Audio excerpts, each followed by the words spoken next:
Les Dominicains au Rwanda. Méditation sur la fête de ces anges gardiens. Sœurs et frères, en ce jour où nous sommes invités à honorer ces anges gardiens, il est important de nous rappeler que la croyance aux anges gardiens est affirmée dans les Saintes Écritures. En effet, il y est écrit à maintes reprises comment les anges ont été étroitement liés aux événements du peuple de Dieu. Ainsi, ils sont mêlés, par exemple, à l'histoire d'Abraham. Dans sa vieillesse, 2 d'entre eux lui rendent visite pour lui annoncer une très agréable nouvelle, que sa vieille femme Sarah allait concevoir un fils. 2 autres anges font échapper son neveu Lot au châtiment de Sodome.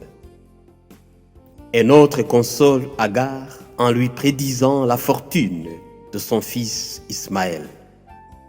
Un autre arrête le bras d'Abraham qui s'apprêtait à offrir en sacrifice son fils Isaac. Bien plus, l'Écriture fait allusion aux anges protecteurs d'un peuple, d'une cité ou d'une nation. Et c'est dans ce même sillage qu'abonde la première lecture de ce jour, où nous lisons que Dieu lui-même avait promis un ange spécial pour veiller sur son peuple. Voici que j'envoie mon ange devant toi, pour qu'il te garde sur le chemin et te fasse parvenir au lieu que j'ai préparé.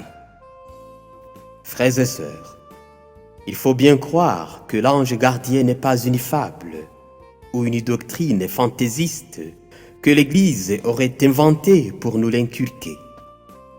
Il s'agit d'une réalité qui existe vraiment. Ainsi, chacun de nous a bel et bien un ange chargé de veiller sur lui, pour le conseiller, le protéger et le mettre à l'abri des embûches du mauvais.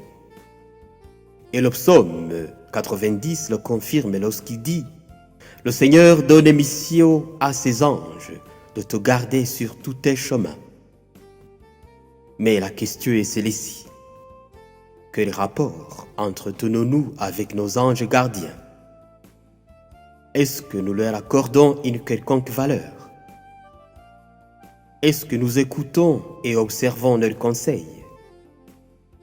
Nous souvenons-nous de nous appuyer sur leurs guides durant notre marche titubante, où nous nous estimons trop forts et trop grands pour dépendre de leur soutien à la manière des petits enfants?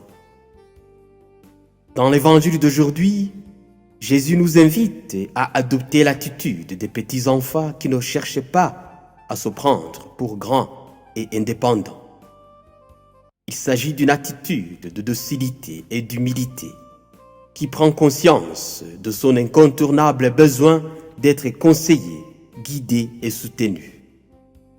Alors, que l'Esprit du Seigneur nous apprenne à nous appuyer toujours sur le patronage de nos anges gardiens, en fait de rester sur le droit chemin qui nous indique et qui nous conduit au banquet du royaume des cieux, où nous pourrons nous unir à tout le cortège angélique pour louer et adorer notre Dieu qui vit et règne depuis l'éternité et pour l'éternité.